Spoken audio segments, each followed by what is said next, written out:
नारायण साकार हरि की प्यारी दुलारी साधु संगत जी, प्रेम से बोलना नारायण साकार हरि की संपूर्ण ब्रह्मांड में सदा सदा के लिए जय जयकार हो। जगत जननी साकार माँ मातेश्वरी की संपूर्ण ब्रह्मांड में सदा सदा के लिए जय जयकार हो। नारायण साकार हरि एवं जगत जननी साकार माँ मातेश्वरी जी के पावन कमल श्री चरणों में हम सभी जीवात्माओं का कोटि कोटि नमन बंदन प्रणाम स्वीकार हो, स्वीकार हो। आप समस्त हरिभक्तों के चरणों में इस जीवात्मा का कोटि कोटि प्रणाम स्वीकार हो।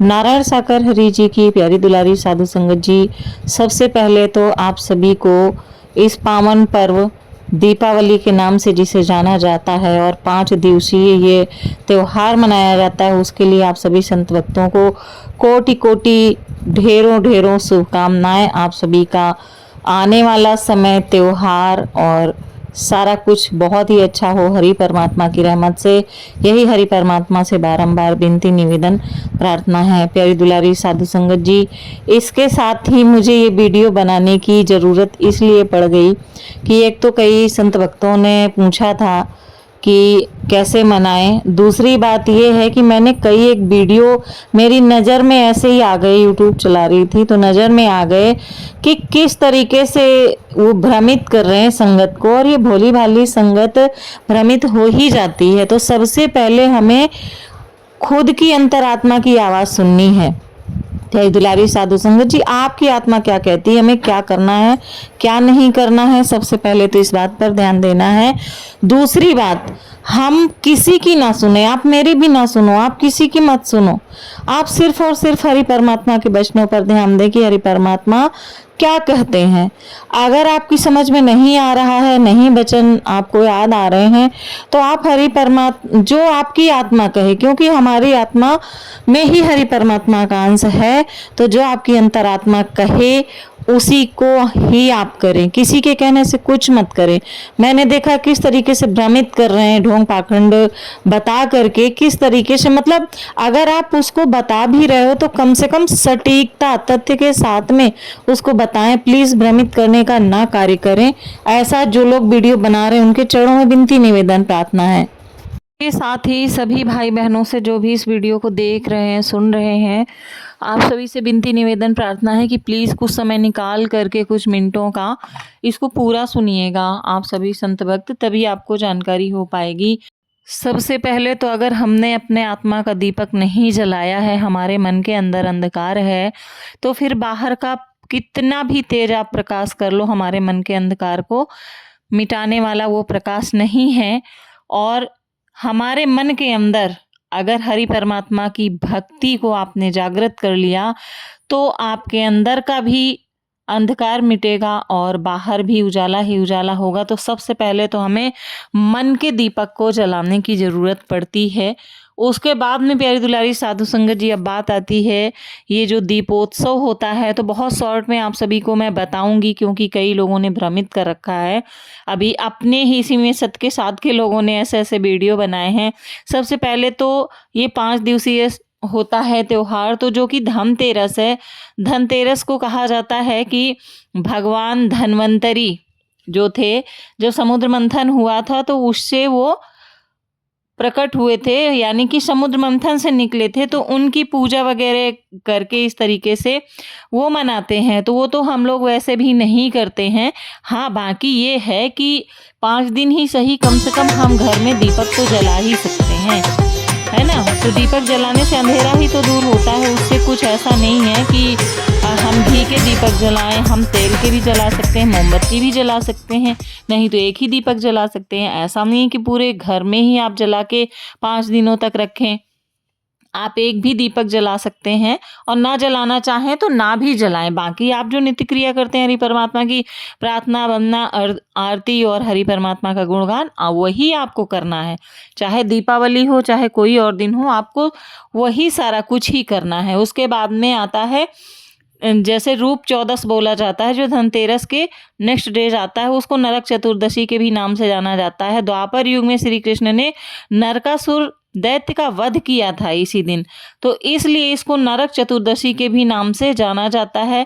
और इसके अगले दिन होती है दीपावली, जो कि मेन त्योहार माना जाता है। तो इसके 2-3 रीजन है। इसके पहला रीजन तो ये है कि समुद्र मंथन से, जब सतयुग था, समुद्र मंथन से इसी दिन देवी लक्ष्मी का प्रकाट्य हुआ था, वो समुद्र मंथन से आई थी लक्ष्मी, तो इसलिए जो है उनकी पूजा करने का विधान है।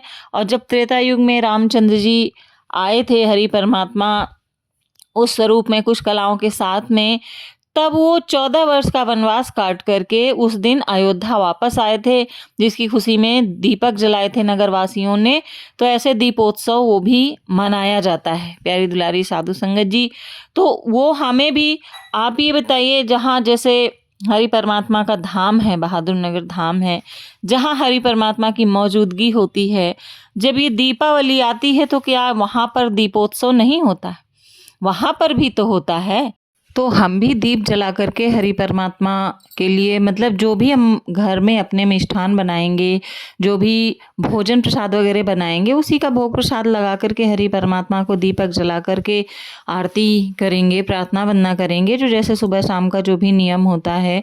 और उसके बाद में हरि परमात्मा की आरती करने के बाद में उन्हीं दीपों को ले जा करके हम अपने घर पे, छत पे, सभी जगह रखेंगे। अब इसको भी पाखंड बता रहे हैं कई एक बहन भाई, तो ये बहुत ही गलत बात है कि इस तरीके से आप संगत को भ्रमित करने का कार्य कर रहे हैं। नेक्स्ट डेज गोवर्धन पूजा का आता है, तो वो हम लोग इस तरीके से नहीं सेलिब्रेट करते हैं कि हम लोग गोवर्धन मनाएं इस तरीके से, लेकिन हाँ वो होता है। द्वापर युग में कृष्ण जी ने गोवर्धन पर्वत को अपनी सबसे छोटी उंगली पर 7 वर्ष की आयु में उठा करके जब उन्होंने रक्षा करी थी अपने ग्रामवासियों की, तो उस समय का वृतांत है। उसके नेक्स्ट डे जाता है भाई दूज आता है। तो अब किसी भाई ने तो यहाँ तक कह दिया, आपने अगर देखा होगा वीडियो, उन्होंने यहाँ तक कह दिया कि कुछ बहनों के मन में ये होता है कि चलो कम से कम चलते हैं, 1000 रुपए की साड़ी ही मिल जाएगी। और जब वो आती हैं तो पता चलता है, मतलब उनके भाई जैसे अपने सालों के यहाँ चले गए।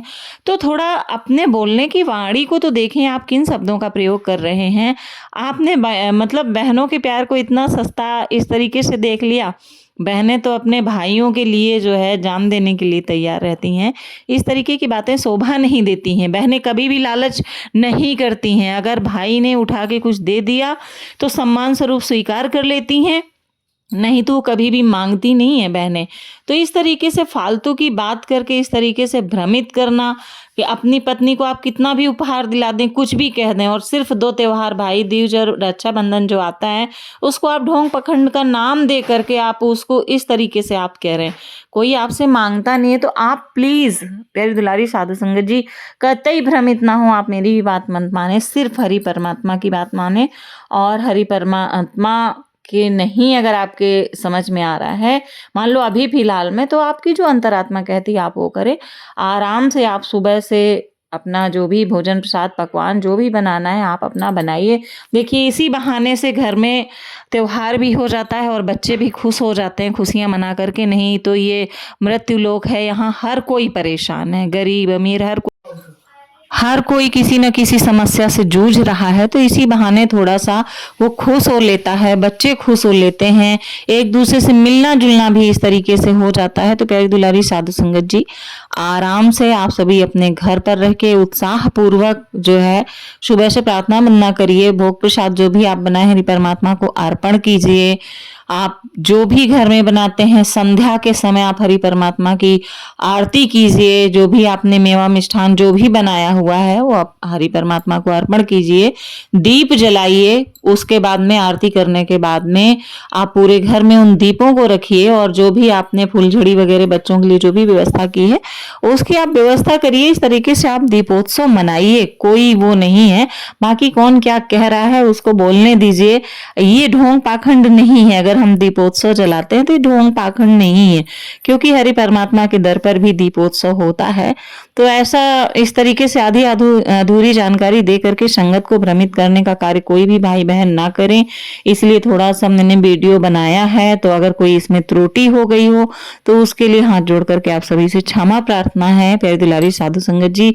तो एक बार फिर से आप सभी को दीपावली की बहुत बहुत हार्दिक शुभकामनाएं। प्रेम से बोले नारायण साकार हरि की संपूर्ण मान में सदास्ता के लिए जय जयकार हो।